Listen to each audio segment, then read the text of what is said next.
batzuek proposatzen dutena da, informazioa behin eta berriro, hau da, arauak bete behar ditugula eta zentzuk diren paseatzera joaten garenean edo kirola egiten ari garenean, behin eta berriro erakutsi behar direla, kalean ere errepikatu behar direla, horrela biztanleriak kontuan hartuko dituelako. Zuk zer uste duzu, zer egin daiteke?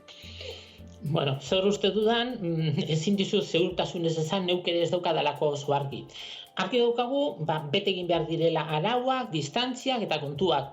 Gertatzen dena da, populazioan, apur bat dauzkagu pertsona oso desberdinak baita. Etara kontuak, 30 urtetik berako, berakoek bakarrik 1000 pertsonak eman dute positibo, 30-etik bera.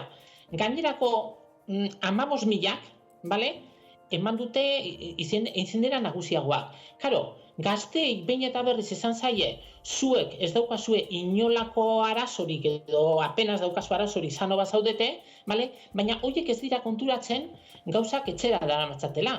Eta gazte horiek, etxera daramatzatenean birusak bagian etxekoek asko sufrituko dute. Eta batez ere nagusiak baldin eta badaude etxeetan. Orduan, hori uste dut, kontzientzia hori ikasi egin behar da, nolabait. Hori da, ikasi egin beharko genuke. Joseba Bikandi, eskerrik asko gurera etortzeagatik, berriz etortzeagatik. Laster arte, eta eutxi goiari. Venga.